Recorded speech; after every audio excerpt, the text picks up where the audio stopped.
જોહાર જય આદિવાસી। આ સરકાર ગરીબોની સરકાર નથી।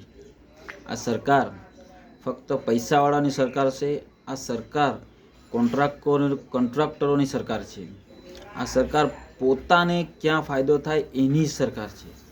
ક્યારે પણ ગરીબોનું વિચારવામાં આવતું નથી, કારણ કે સરકાર આળસુ છે। એટલે કોન્ટ્રાક્ટ પર કોન્ટ્રાક્ટ આપતી રહી છે। આજે તમામ વિભાગો કોન્ટ્રાક્ટ પર કરી નાખ્યા છે અને કોન્ટ્રાક્ટરો પોતાના ખિસ્સા ભરવા માટે અવનવા કાયદાઓ ઘડી અને આ ગરીબ જનતાને લૂંટે છે અને ગરીબને સરકારી કામ છે એમ કહી એને હેરાન પરેશાન કરવામાં આવે છે।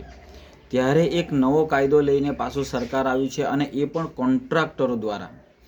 હવે તમને વાત કરું કે ઘણા પોસ્ટમાં તમે જોયું હશે કે સ્કૂલ એક છે, બાળક એક છે, પછી વારંવાર દર વર્ષે નવી ફીસ કેમ લેવામાં આવે છે?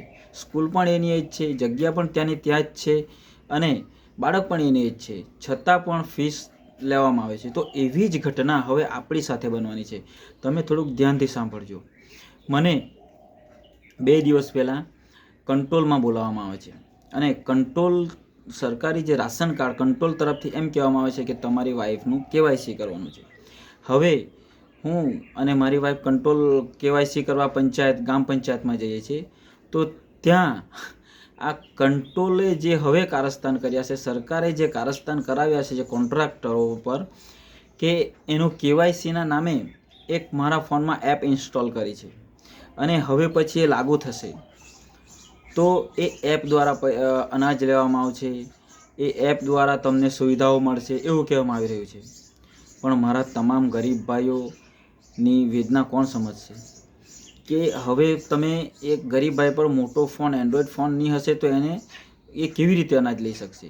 હવે તમામ પર એન્ડ્રોઈડ ફોન જોઈશે, જે પણ કંટ્રોલ ધારક, કાર્ડ ધારક છે, અને એની અંદર એપ ઇન્સ્ટોલ કરવામાં આવશે, એની બેંકના ખાતામાં પૈસા જોઈશે અને મોબાઈલનું રિચાર્જ જોઈ છે। તો આ બધા ખર્ચાળ કરવાના ધતિંગો સરકાર કરાવી રહી છે। તમે વિચાર કરો, જેને ફોનમાં સમજ નથી પડતી એવા બધા કાયદાઓ લઈને આવી રહી છે। પણ તમે વિચાર કરો કે કંટ્રોલ ત્યાંની ત્યાં જ છે, અનાજ તેનું તે જ છે, કંટ્રોલમાં આપવાવાળા તેના તે જ છે। નથી આમાં કોઈ અમીરોને પરેશાની કે નથી કોઈ કંટ્રોલવાળાને પરેશાની, ફક્ત પરેશાની છે ગ્રાહકોને, ગરીબ ગ્રાહકોને। એ ક્યાંથી વિચારો ફોન લાવશે અને ક્યાંથી આ બધું ફોનમાં એ મગજમારી કરશે? જરાક વિચારો। કોઈ પણ કાયદાઓ આવે છે પણ એમાં ગરીબોનું વિચારવામાં આવતું નથી, તો એનો વિરોધ કરો। આ જે પણ કાયદા હોય તે ગરીબમાંથી જ ઠોકી દે છે। એક ગરીબ માણસ 8,000નો ફોન લેશે, 300 રૂપિયાનું અનાજને દોસ્તી, અને દર વર્ષે એ 200 રૂપિયાનું તો રિચાર્જ જ કરવું પડશે એણે અનાજ લેવા માટે। 200 રૂપિયાનું ત્યારે જ એનો મોબાઈલ ચાલશે અને 300 રૂપિયાનો અનાજ આવશે। તો થશે શું? હેરાન કોણ થવાનું? ગરીબ જ થવાનું। એટલે હવે તો ત્રાહિમામ થઈ ગયા છે કે આ કોન્ટ્રાક્ટરોની સરકારને હટાવો, દેશ બચાવો અને ગરીબ બચાવો। કારણ કે આ ક્યારે કોઈ ગરીબની થઈ નથી ને થવાની નથી। આખો દેશ વેચી નાખ્યો છે। જે પણ બધું વેચવાનું હતું હવે કોન્ટ્રાક્ટરોને વેચી રહ્યા છે અને એમાં ગરીબોની હાલત કગડી કરી રહ્યા છે। તો આ કંટ્રોલ, આ તો તમને હજુ તમારી પાસે આવ્યું નથી, જ્યારે આવશે ત્યારે તમે આપોઆપ પરેશાન થશો। ત્યારે શું કરશો? કારણ કે હું કરી આવ્યો છું। બીજા પરથી 200 રૂપિયા લીધા છે, મારા ફોનમાં રિચાર્જ નાખ્યું છે અને પછી એ એપ ઇન્સ્ટોલ કરી છે અને હવે કહે છે કે 2-3 મહિના લાગશે એમાં। એવું તમામ લોકો સાથે એક ગરીબ સાથે ત્યારે શું કરશું? તો હવે તો ત્રાહિમામ થઈ ગયા છે। ગોપાલ ઇટાલિયા કહે છે ને કે આ સરકાર કોન્ટ્રાક્ટરોના ખિસ્સા ભરવા માટે ઊભી છે, એટલે હવે તમે એને બાય બાય કરો।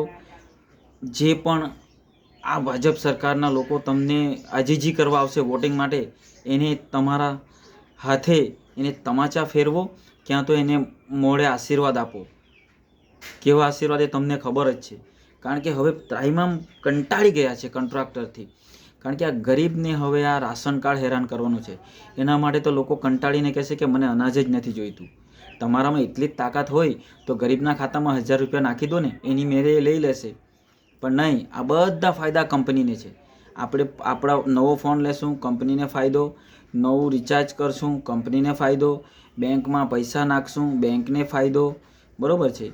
અને એનો એક એપ ચલાવશું, એ એપને આપણે યુઝ કરશું, એ એમબી સરકારને મળશે, એને ફાયદો, આપણને શું? એટલે ભાઈ જાગો અને આ સરકારને ભગાવો, ત્યારે જ તમે જીતશો અને સારી રીતે જીવશો. જય આદિવાસી.